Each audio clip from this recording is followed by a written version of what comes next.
Okay, let's start today's call. We are going to rearrange the agenda item. Let's talk about the implementation updates first. Derek? Yeah, I would say so far so good. We haven't gone back to the last community unit, that is Sugoi, where we did the trainings, because this week the team is involved in process evaluation. That means teach the RAs and everyone else in lab. So we have rescheduled that to next week, of which we'll go out and now give the forms, the forms to the CHW for them now to start using in Sugoi community unit. So those lab form issues that Simon fixed, did you guys get a chance to confirm those working okay? There is a ticket on ticket 268. I made a comment about the forms that you had uploaded on mUzima test server, those linkage. I made a comment on 268, and for the costing form, I've just tested and found out that now the costing form is not saving the one that Savai has updated on the one that Savai updated is not saving. That is the only issue that I found is not working on the form, and I think I wrote him an email just before lunchtime, so I think he's gonna check that and. For your testing feedback on 268, are you using Savai's form, or the one that Simon provided, or the one that I provided on the test server? On 268, it's you. Okay, form. yeah. So you should test against so the reason I'm asking about the testing on the one that Simon fixed is on the luck ticket, right? Yeah, on the luck ticket. Yeah, I just don't want to mix them together. Yeah, I've also made a comment on the ticket, and the form is just not saving. Okay. Yeah. You can't save the form. Yeah, I think the issue is with the JavaScript thing, and Win is going to tell us how he fixed that. Yeah, and I tried using both the APKs. I tried using the February APK. It couldn't save. I went back again and used the APK that you provided yesterday. That was on 5th of August. But the same. Yeah, we can talk about the issue not saving. I think is the JavaScript related. That's what I attached to the tickets 294. I'm just guessing it's related to something related to that ticket. So it's kind of like a long feedback. Sure. Yeah. Hi. Yeah, hi, Shrita. Yeah, I'm sorry. I'm just trying to figure out, like, I'm a little confused about what's happening. Yeah. So I don't know. Like, I'm getting mixed feedback. Like on some tickets, it's working. It's not. So I was just wondering, like, what the issue is. Yeah, we can go through those one by one. That's why I think today maybe it's good for us to go through those 5 tickets that with mixed feedback. Right. Yeah, I think that would be helpful, because that's why I think today we should dedicate a good chunk of time just to go through one by one. Since there's a lot of confusions and also like seems like inconsistency, so I think maybe it's good for us to go through one by one. Sure. Yeah, cool. Yeah. So thanks, Derek. So Lawrence, do you want to give like an implementation update quickly?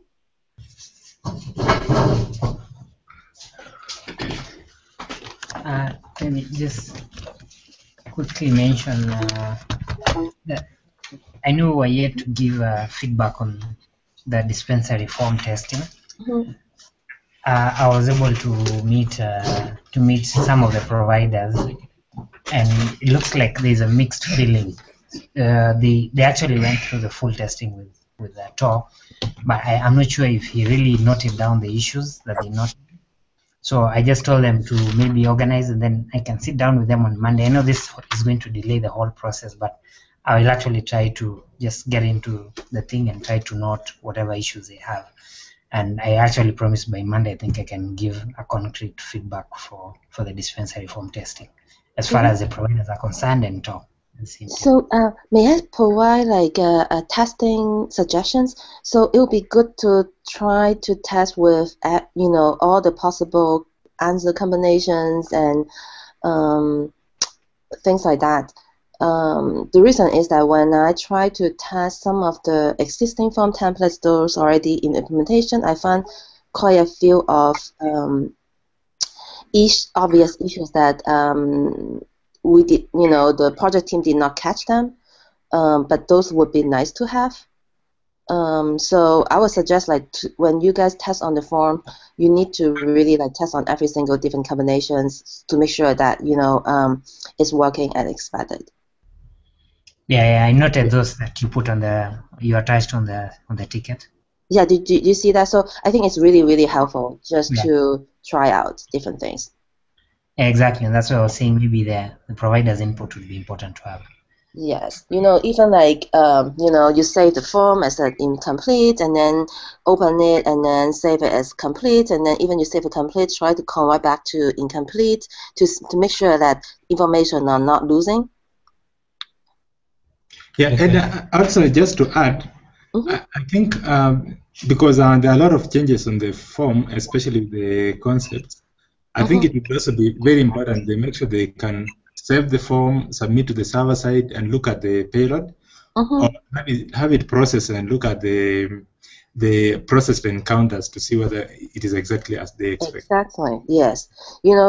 So it would require not just the UI testing, but also making sure that data actually got stored correctly in the database. Yeah. So you guys would need to do all kind of different combinations and then submit to the server for processing and try to catch any error, or even though there's no error, it got successfully created a new encounter, you still need to go and make sure that those observations are stored correctly. If you guys need help, Simon and I can help you. Yeah, I think we'll subject it through the same process we did with the screening form. I think that's why it was a successful. Right. Yeah. Let's just work together. It's better to spend a little bit more time upfront to test them intensively to make sure everything works well before you, instead of find out later. It's just more work later. Yeah. And then for the screening form, I think there's been that back and forth on the device that CDM has to settle on. And I think Deborah is going to do a rejoin on that email. Then that way, once we have the devices, the screening form should be up and running. Okay. Yeah. So it's difficult for me to know, the suppliers in Kenya. I'm not very familiar. I can only tell you, suggest what devices we would recommend in general, and let us know if you need any help. Yeah. But I actually met the procurement manager, and I proposed the one you had settled on, the one he has, and they're trying to narrow down to that, have the suppliers confirm if they can get the same one. Okay, great. I think that would make it better for us. Yeah, that would be really, really helpful. Yes. Okay. Right. Otherwise, we are good. I promise to clear my error queue next week. Friday, I think I want to have it at 0. We'll try our best. Yeah, thanks, Lawrence. So, go ahead. Derek, maybe just to mention something on 268. Eddie, I came to realize that the form that is uploaded, the lack linkage, retention, and the linkage tools that are on the mUzima test server, they don't have anything to display the messages, because when you touch the message icon that is always displayed at the bottom, it's like the message code I raised. So I don't know. I commented on 268. So let's just go through one by one so that we're not mixing different issues with different tickets. Is that okay, Derek? It's okay. Yeah, okay. So let's just start with 294, I guess. So we did some kind of like intensive testing these couple of days just to make sure like a lot of recent changes, because there's a lot of major recent changes, and then it affects all the forms across. So so we did a lot of testing just to make sure that things are working as expected, and so I kind of like attached the initial UI testing feedback on 294. So Win, do you want to? I think the major roadblock actually is about enabled. There's two things with the latest APK. One is app crash doing wizard step 2 when you try to download selected form template. Win, can you tell us how you fix that issue before we go through that long list? Because I think everyone are curious. Is curious what's going on. Um, I think there was some issue with the concept download, I think. It's probably a backend issue. It's returning, I think, like no concept. So we did some comparison after I did some debugging, I found that we did some comparison on those null concept, and that one is throwing the null pointer exception. So it's causing the app to crash. So why was this not happening before? I mean, what suddenly caused this error to appear? I'm not quite sure myself, but Yeah, because I don't think the concepts on the server would have changed, and I don't think there's been any code change around concept downloads either. I mean, not, I can't be 100% sure until we actually take a look at the code and see if anything was changed. But I'm just wondering. I mean, the wizard is something that we test almost every day. At least someone on the team is using the wizard almost every day. So yeah, it's really odd too. yeah. So I was just wondering like what caused the issue, because I'm not sure what caused the issue, and I just want to make sure like we know so that.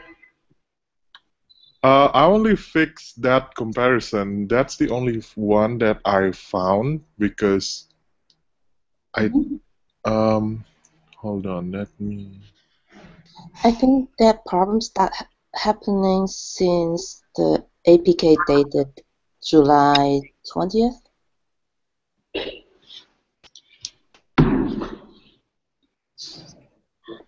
Unless other team members have experience prior to that.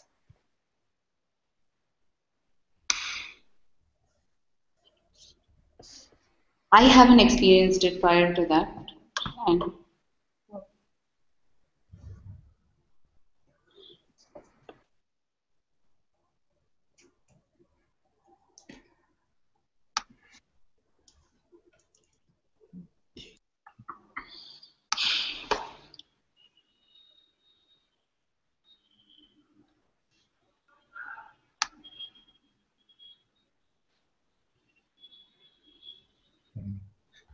Let me just ask, does it happen with all forms or there are specific ones? No, the app crash actually happened in the initial wizard step 2 when you try to download selected form templates to your local repo. That's when the app crash happened.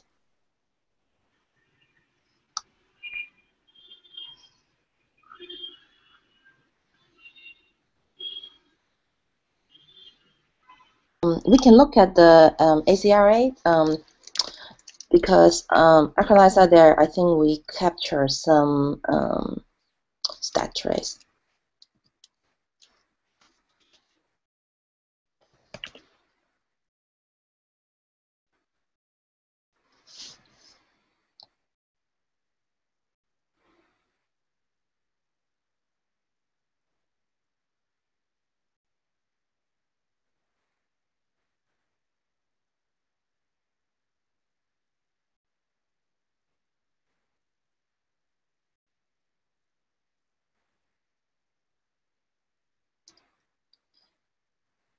You know, the funny thing is, last night I even went back to testing those old APK just to make sure, and they all have the same issues, even with those dated like early this year. So I don't know what actually make changes that it caused the problem.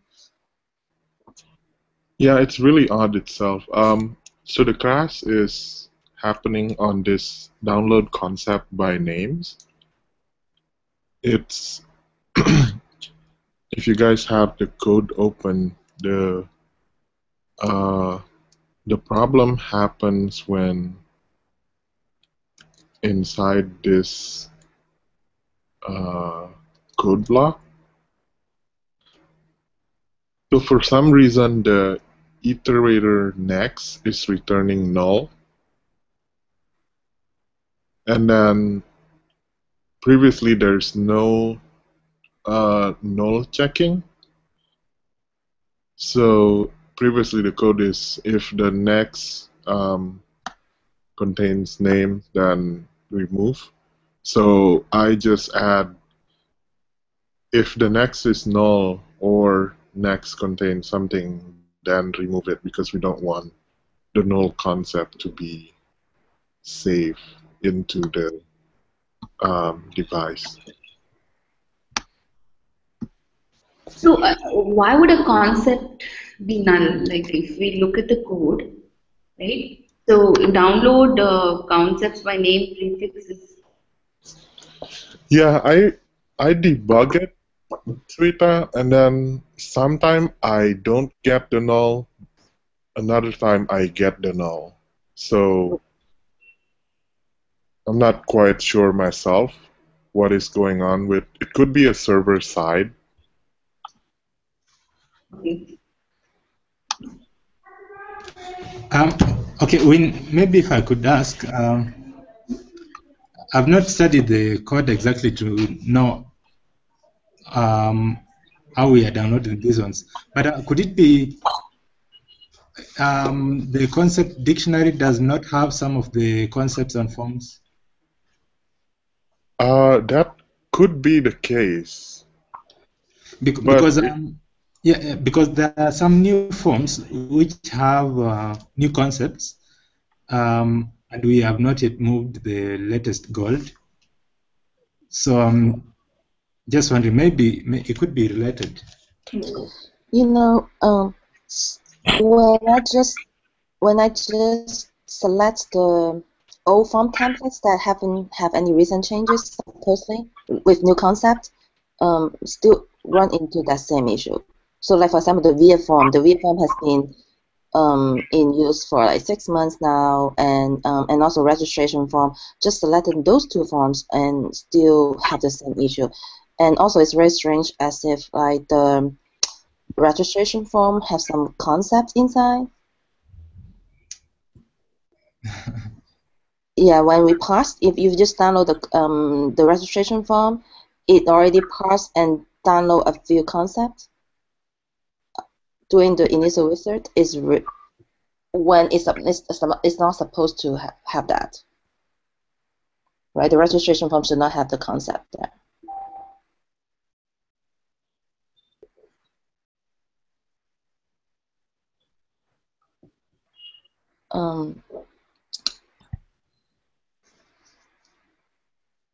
You know, it has to be on the server side. There's some changes on server side or the template. You know, it's either one because there's no changes in the old APK when they used to work.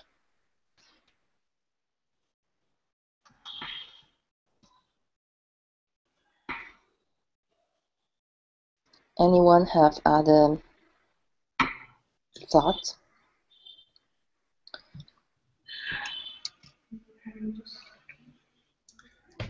Yeah, I think we need to look into this.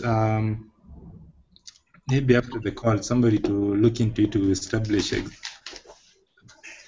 maybe the reasons why it's happening that way.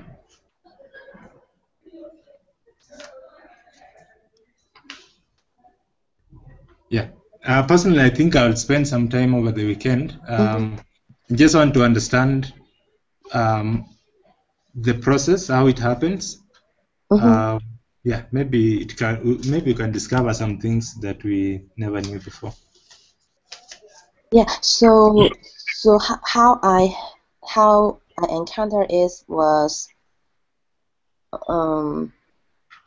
just use the latest two APK, even like the older APK that I test on, that just go through the initial wizard, and on step 2 select a couple form templates to download, and then it crash. Yeah. Yeah, and if you go to the Acronym side, there's a lot of stack trace there, so it might be helpful because I tried two different ones. How far back in time have you gone and said that, oh, it stopped working at this point? Yeah, I even tried. Yeah, I tried it. Good. So I even include each of the APK I tested last night that it has the same problem.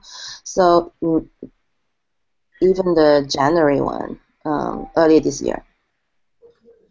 Even Yeah. the jam was January? failing. Yeah, this January. So I think that's weird because I know that for a fact when Kiran and Manisha just joined the team, we installed everything and we took the latest APK and we took the latest code from scratch on their machine, so there's no confusion of older code and stuff.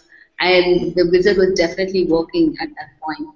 So I'm starting to feel more strongly about something's changed on the server with Yes. respect to data, which has caused this issue.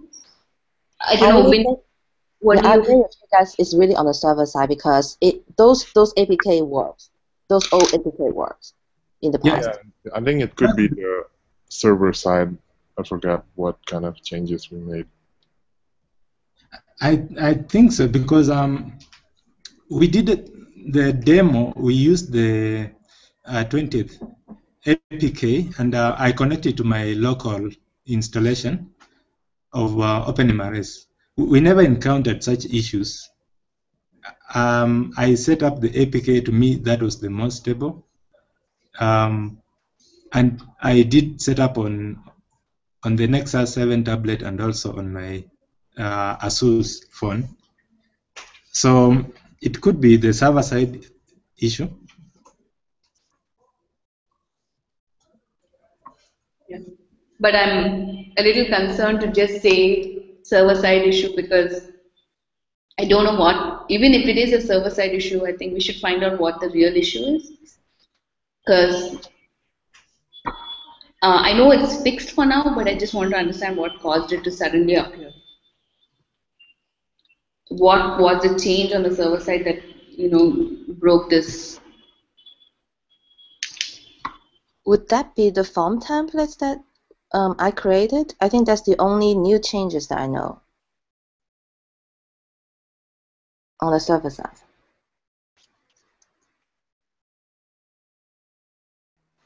I think, Simon, if you want to debug, probably put a breakpoint on that and then just see what gets downloaded.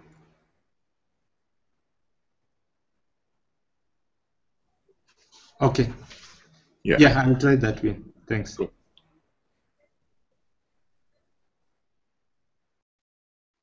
Okay, so need to further investigate what caused the crash on downloading the selected form templates, likely to be on the server side.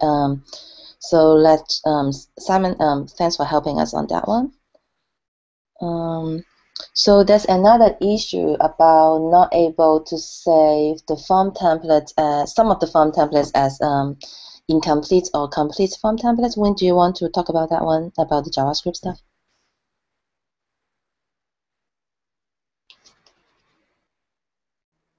Sure.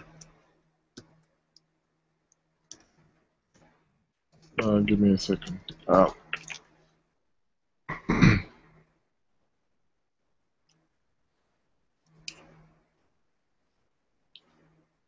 So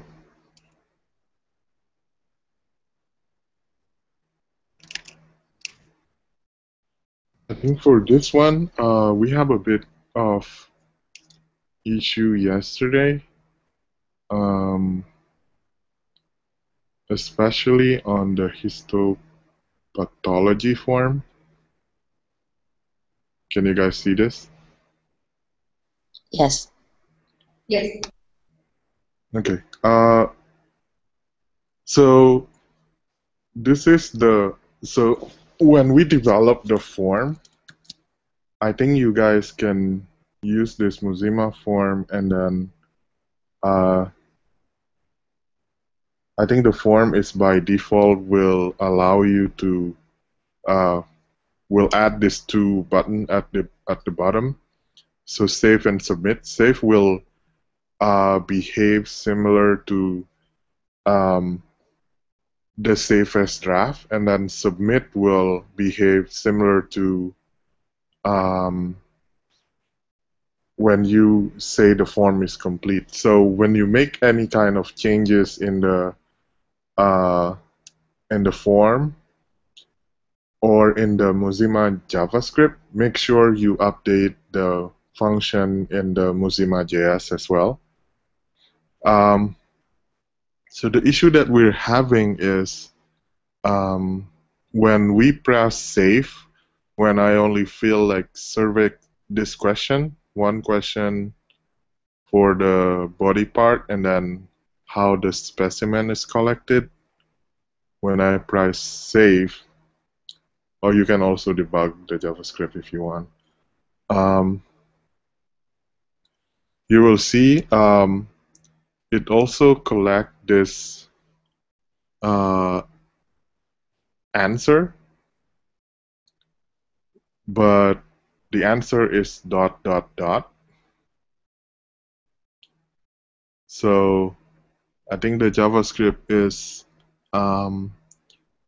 incorrectly also gather all information from hidden field, because as you can see, pathological diagnosis question is coming from this selection, but we only have one selection actually here. But the answer is showing as an array. So you ended up with multiple answers. So the fix for this one, I think, is when we have, because this one is a nested form structure, so we should only collect all answer from elements that are visible. So something like serialized nested concept. So we just want this one, those that are visible.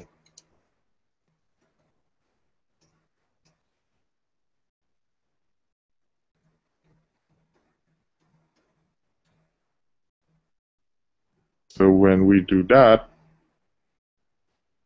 oh, I update the wrong location.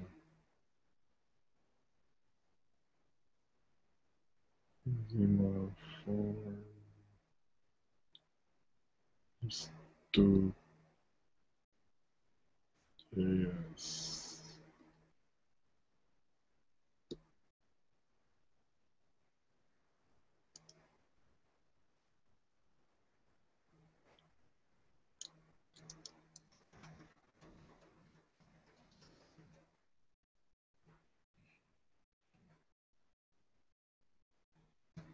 Filter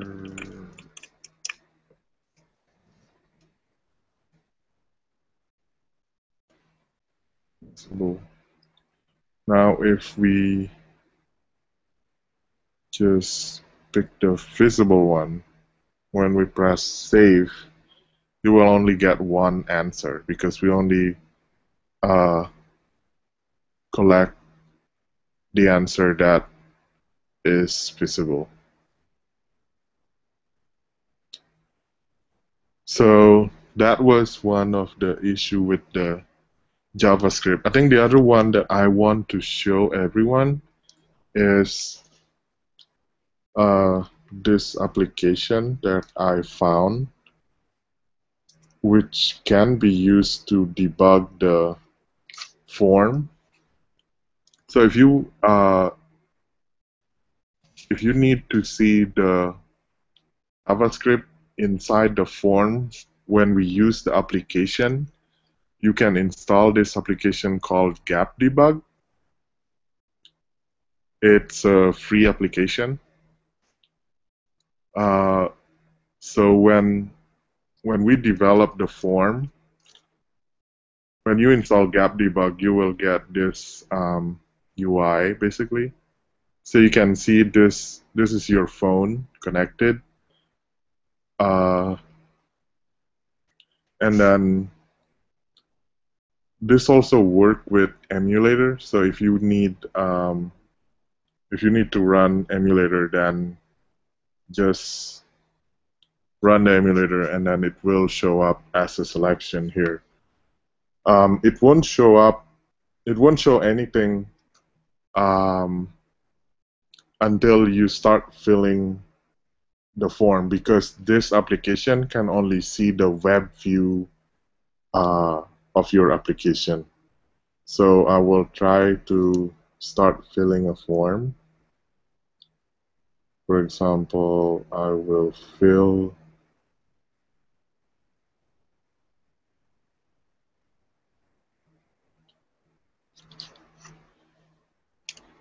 So I'm filling histopathology form. You will be presented with this view, so you can see what is the console log. So if you have JavaScript error, you can quickly see it here. And then if you want to see what elements you have in your form, so if you want to test it out, for example, this form is only applicable for female patient. Now it's showing up like that. So you can check your logic if it's applied correctly, and then if you need to debug, for example, mUzima JS, then you can do it this way. Just put a breakpoint somewhere in the code to see if your new function is getting executed. So when we troubleshoot form issue, I think this application will be helpful.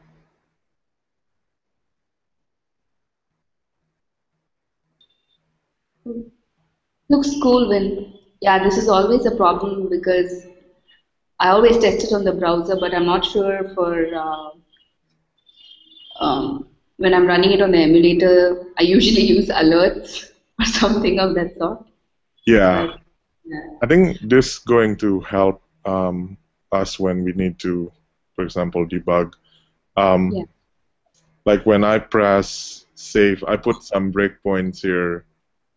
So when I press save here in the device, you can see the it will actually stop inside the function, and then you can step through just like how you normally debug the application. So for example, I want to go inside the set obs datetime array function. I can just step through this, and then if I need to put extra breakpoint, then I definitely can do that as well. Right. So, okay. I have some questions for after you're done. I'll wait till you finish.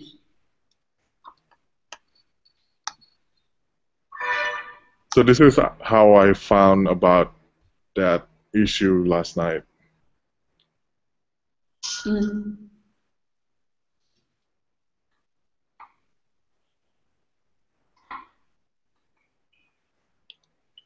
So again, when I'm okay. The way we've been testing, when we made all the form changes, I think we tested multiple times. We were able to save the histopathology form, and which you used as an example to show that what the error was.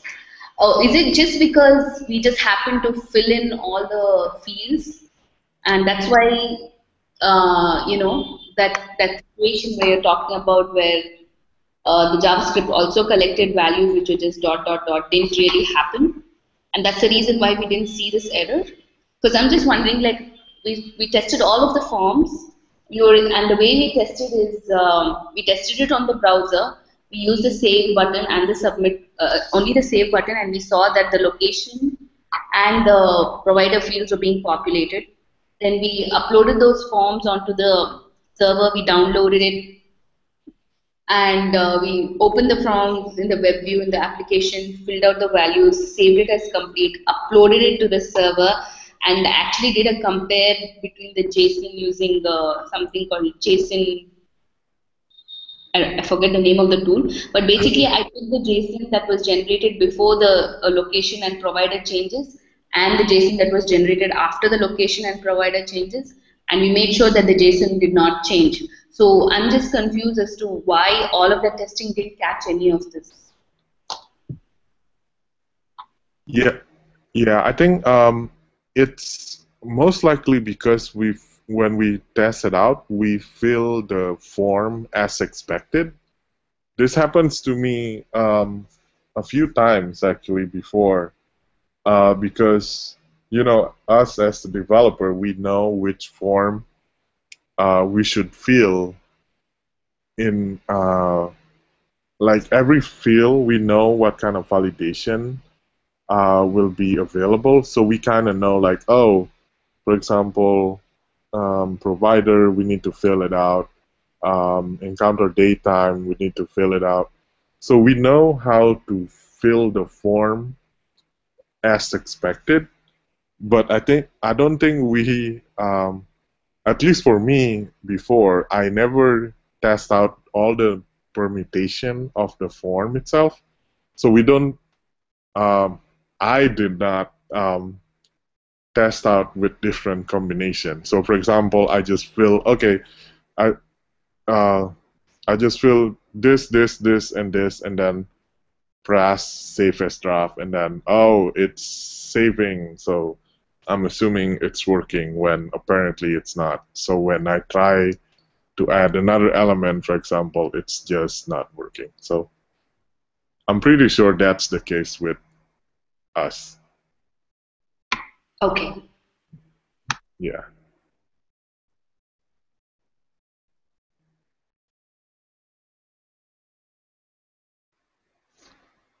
So, thanks, Wayne. That's really, really helpful. I hope that it explained, all these issues we encountered recently.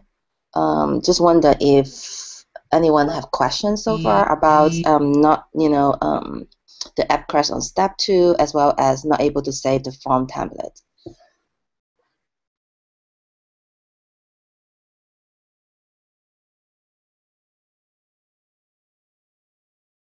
So Wayne, have you actually put in the changes, like, or is this like a Jira that you're going to file, like, just to understand, like, if this issue still exists and it's something we have to work on, or No, I it's put already. the changes already.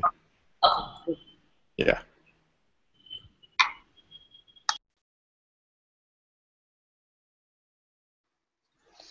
So, just want to check with Empath's team side.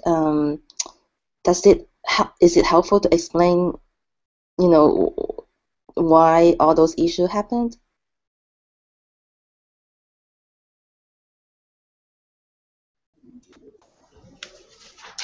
To me, I think it's helpful. I don't know what the entire team thinks. Everyone is doing.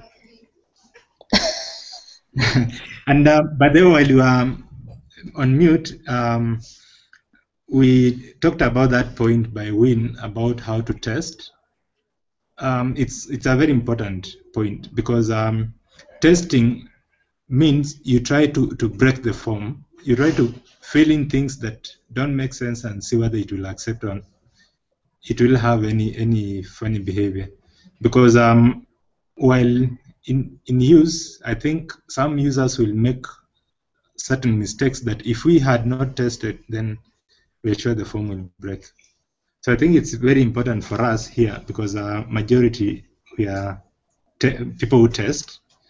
So it's something we need to learn and to incorporate in our work.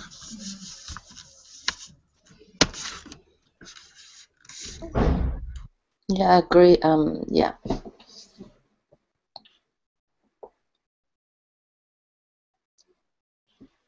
Okay.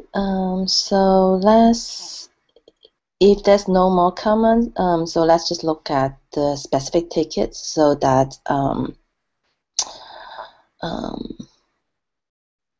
we clarify some of them, since it's a little bit confusing on a couple of them.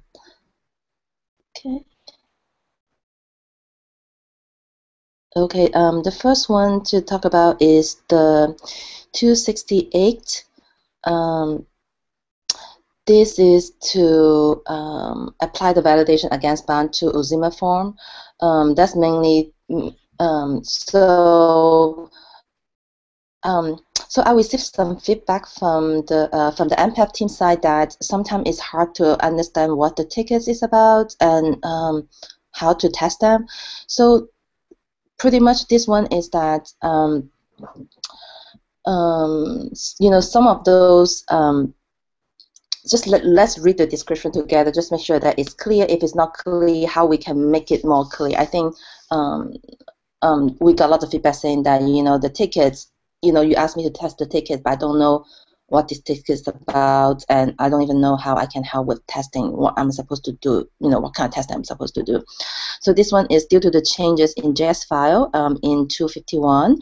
It requires refactoring for all the current mUzima forms which are affected by the changes.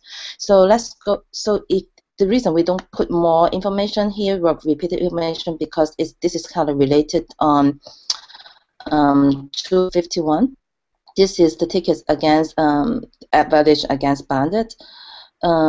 So it would give you some helpful information if you read the description and then any hyperlink to other tickets or other attachment or wiki pages, so that you know some background information what this ticket is about. So when you look at 251, we notice that user enter different values for autocomplete fields for provider and encounter location, and then it automatically put them into the form error queue because those elements are not validated. So this has been fixed by Twitter, but then we need to apply some changes on the form so that it would capture that. So that's pretty much what this ticket is about. So that means when you try to apply those changes to the bounded elements in the mUzima form, if you enter any value outside of the accepted value, it would prompt you a warning saying that please enter the value from the list, things like that.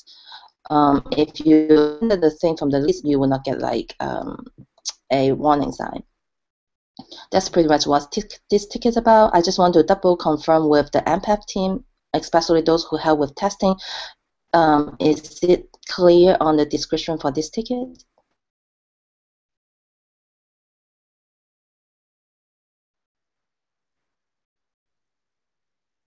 Yeah. Does it help? Do you understand this ticket and what this ticket is about? Yes, Sir. Is it true for everyone in the team? I would say I think I can only relate that to like location and providers. Mm-hmm. I don't know what other areas it would be applicable for. Like, are there questions within the form that other than location and provider? So I think that is yeah, it's a good question. We can go through this one example later on the CDM form. Okay. So like it's kind of like a lookup thing. Then you have like a preset because it's so long, and then it did not display all these options. So when you type, it just auto-complete for that kind of questions.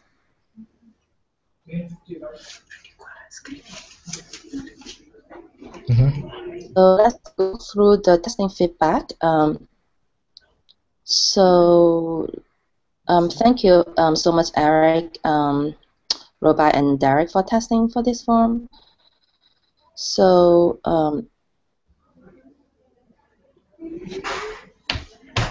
let me go back here. So pretty much, I think we all have the same feedback about that. The location and provider fields have been confirmed in all the forms. What can is expected when you enter value outside of the list, and then it will prompt the warning, and then if you enter the value from the list, and then it will proceed without issues.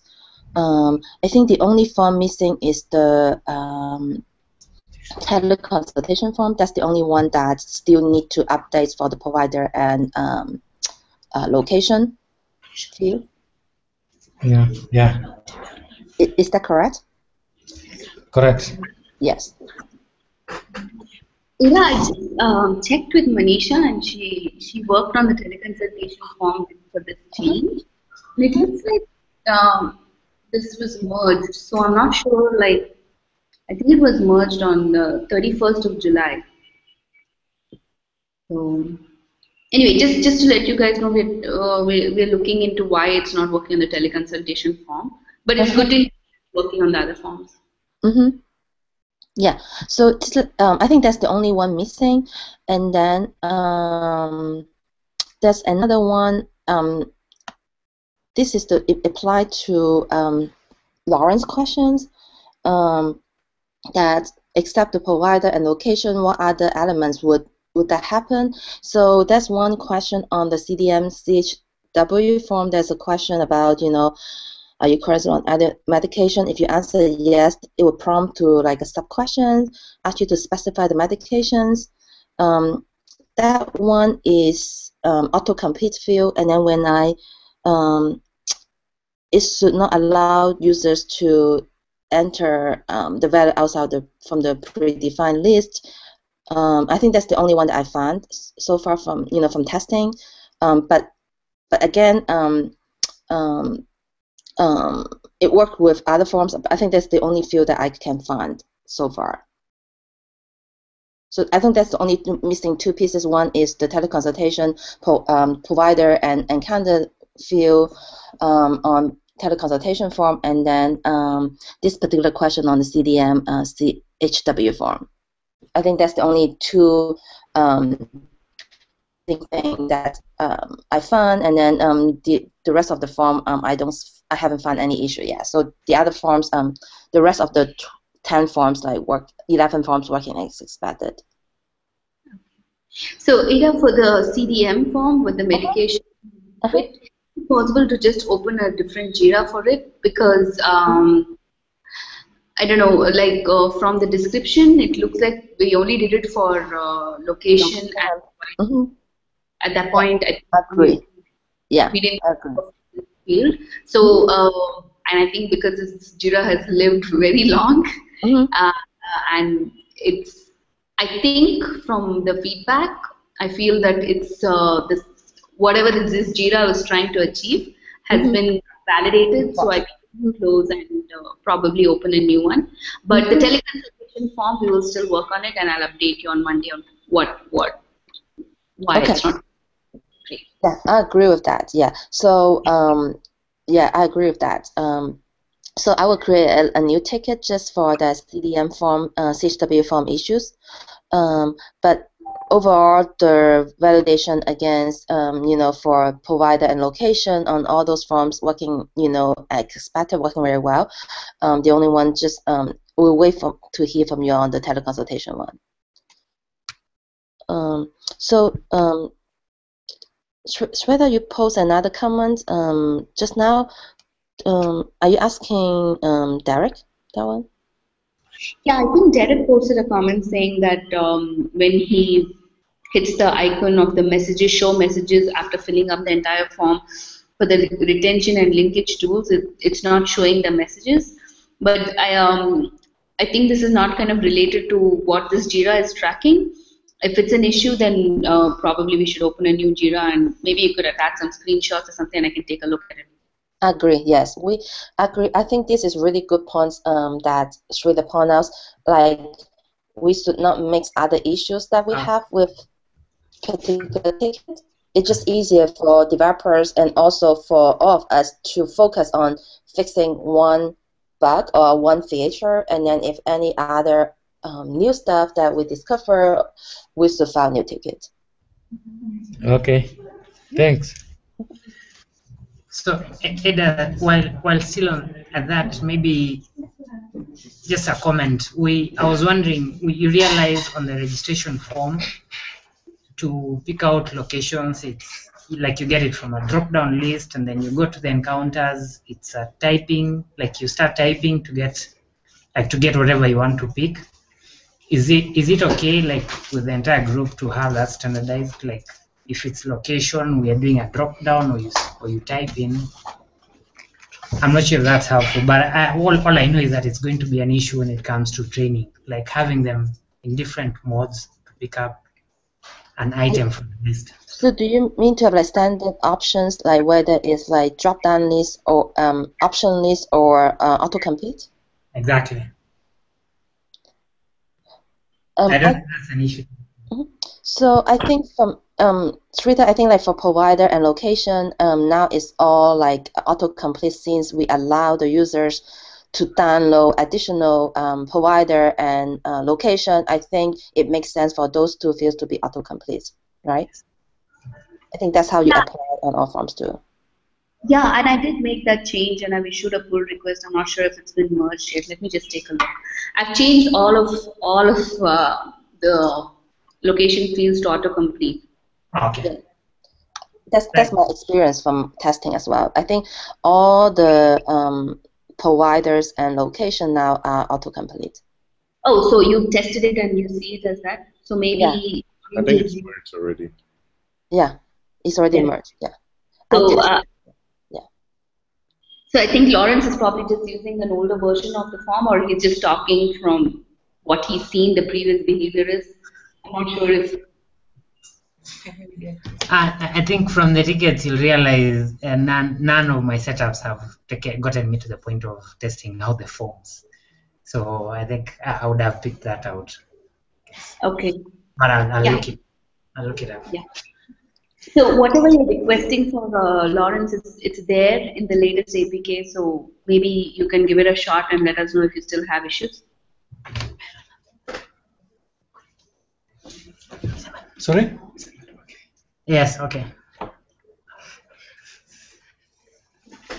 Yeah, from my testing, I think all the provider and location are already in autocomplete.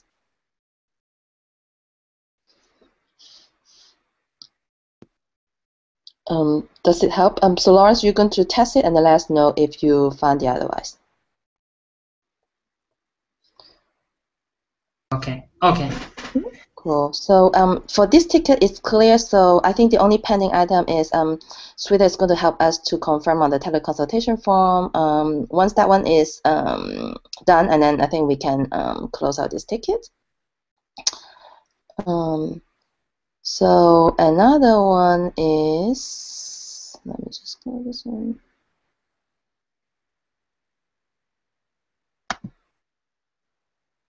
$271, I think is oh, okay, I did not see this one. So Sridhar, I didn't read your comment yet.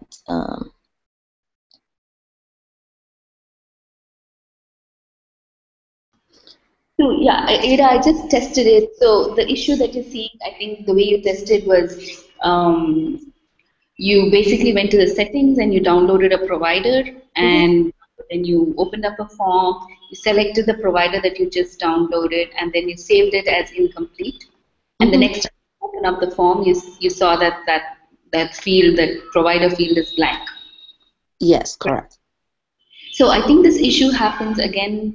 We discussed this some time back about how whenever there's a user on the OpenMRS server and you make that user a provider, but you don't associate the user system identifier in the provider table. Do you remember we had that issue?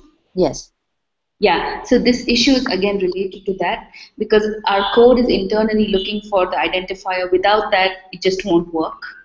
So if you test with the provider who has a system identifier in the provider table, it will. Do you remember this? I don't Yes. know. Yeah, Yeah, I remember, like, because it does not grab the old system ID, user ID or something like that for the system ID, and that's why it become blank.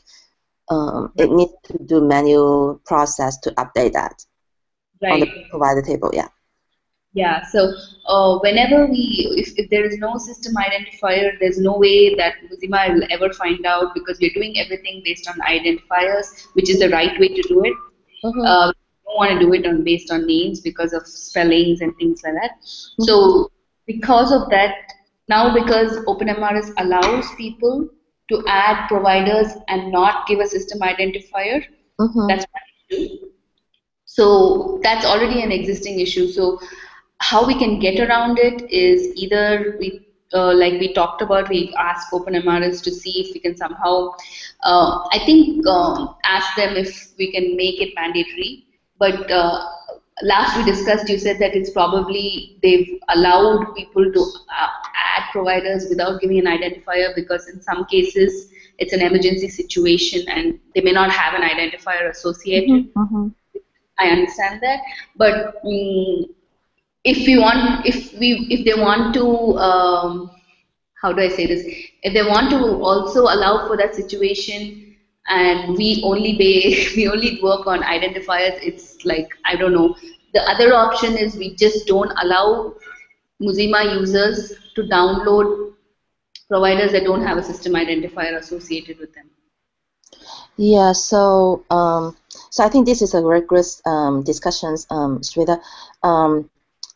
I don't know how everyone feel for. So Win, I think maybe I have a question for you. Do you feel it's required for our provider to have the system ID? It could be optional. Because when we fill the form, we are going to, like when we serialize the form and we save it, we are Verify. the ID of the provider. Without that, it will always be empty, and it will anyway run into an error when it gets submitted to the server. So if that's the case, can we just add one option in the download provider feature, add provider feature to local repo that if the provider doesn't have the system ID, we cannot download it. Would that be better that way? So that we don't run into all these issues and try to sort out what the problem is. We can, let's say that we, for example, this user meow meow, right? Yeah. If they don't, meow meow doesn't have a system identifier associated with it. So even during the wizard or from the settings, when I go and type meow meow, and it will just not suggest that person. That's one option, but that could be confusing for someone because they know that they are a provider, but if the administrator on the server side has not associated a system identifier with meow meow, it could be misleading to the user. Yeah, and so, on the user and say that, hey, meow meow doesn't have a system identifier associated with it, so we can. There is nothing that the user can do at that point to get around that situation.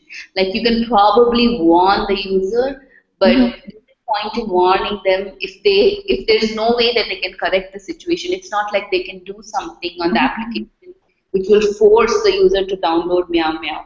See what I'm saying? Because yeah. So I think maybe for example, like Melma doesn't have a system ID, it can prompt that, hey, Melma, provider Melma doesn't have a system ID. Please contact your administrator to fix this issue before you can download this to your local repo, something like that. I still don't want that to be able to download on our app for the reason that because since the system ID is a requirement for all the forms, unless you guys agree to change that, it's not required. If not, we'll continue to run into the same cycle. that we allow them to download the provider without the system ID, but that system ID and then allowed it to add it to the to add it as a encounter provider on the form data, and even allow us to save as complete form data. However, once you save as complete form data, it becomes blank. It still allows user to sync it back to the server, and then it would go back to the error queue. It become like issue keep bringing along. That's how I see it. Can we make an agreement that does everyone agree that provide a system ID for encounter provider is required? Yes or no? If yes, that means we should prevent the users to download provider without system ID. Yes. Yes. All users are provided.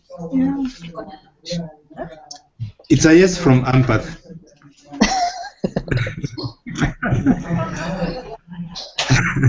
I just see like a long laundry list of possible extra work for the implementation team. Yeah, Win.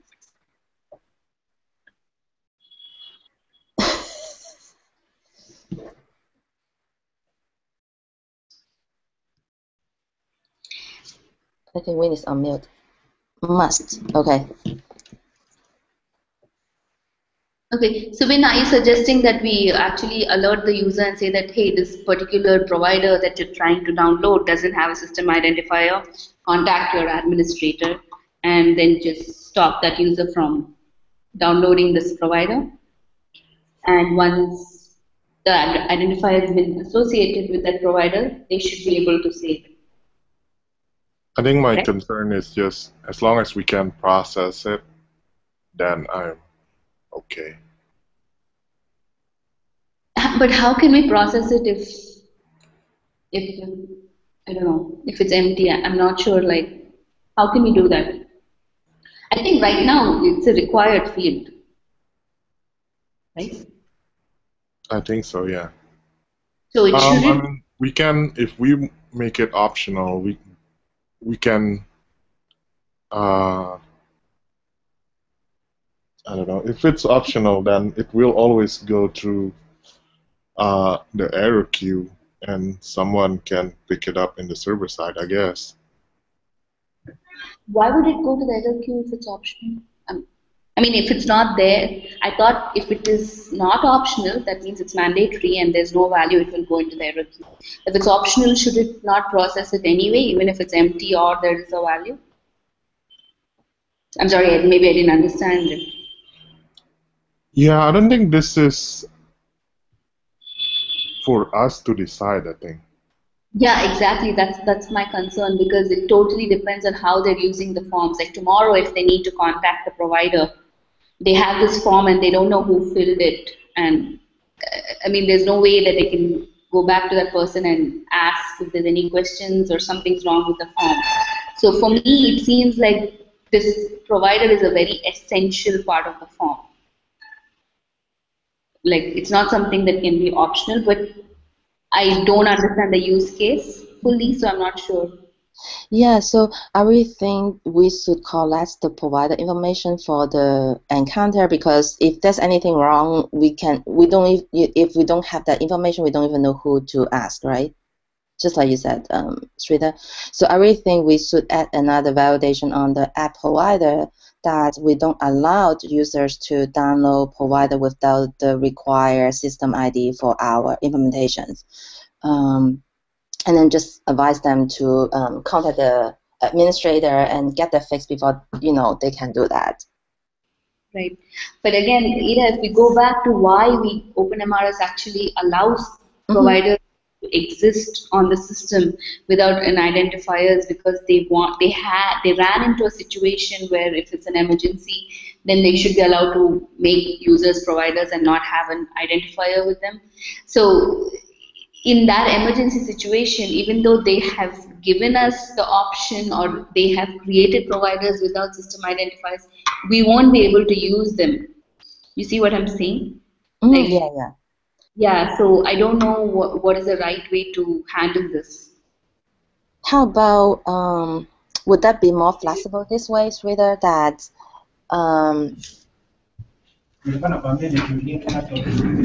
so in addition to grabbing the system ID, we is also need to grab the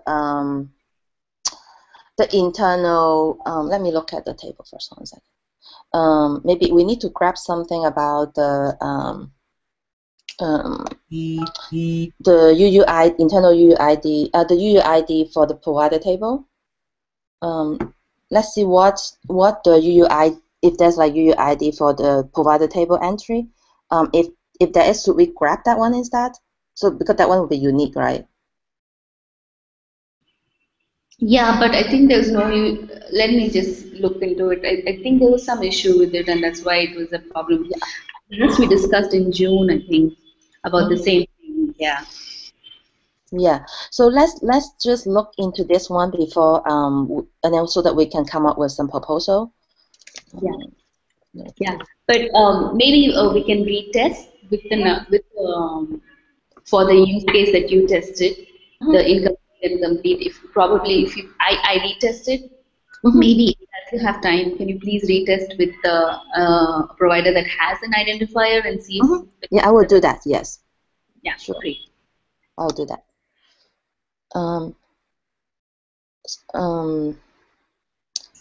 Any questions on this one?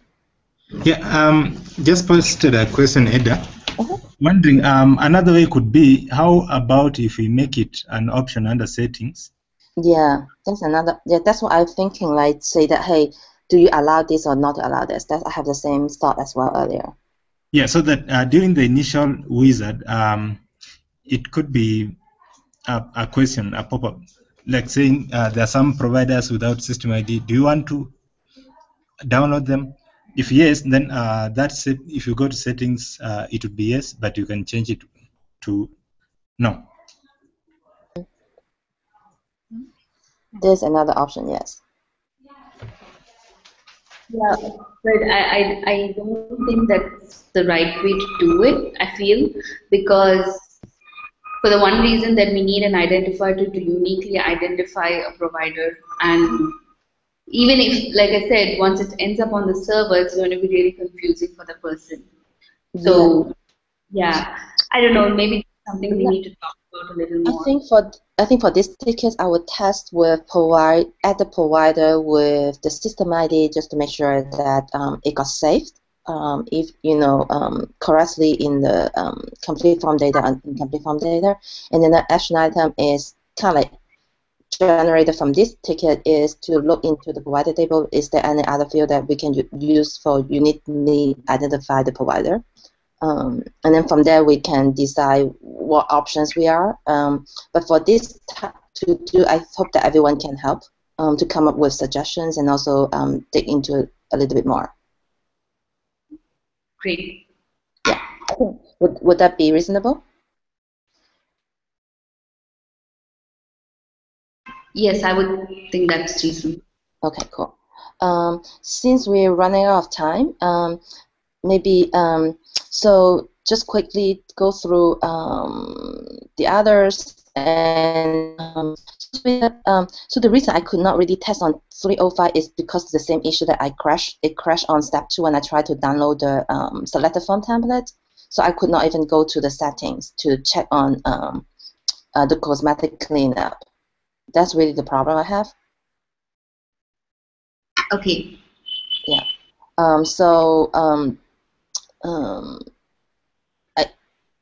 I wonder if you can generate a new snapshot based on what Win pointed out about those concept thing. Is his code in there? Then I'll just pull his code and I'll generate a new snapshot. Yeah, I think that would be helpful. Yeah, I think then we can close out this ticket. Yeah. Sure. And the barcode issue is not an issue anymore, right? For the barcode one, let me just confirm because I tested a while back. The barcode, I have no problem in barcode, and it works as expected, both scanning by itself or using through the through the registration form. And Derek, Derek, also you confirm it working, right? Yeah. So I think it's just waiting for code review. Great. Okay.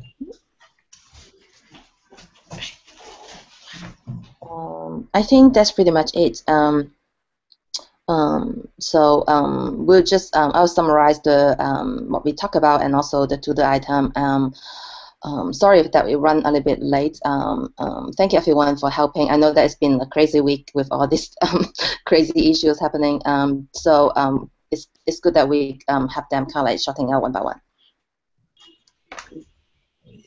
Thank you, Ada. Thank you so much. Thank Have a you. good. Bye. Bye.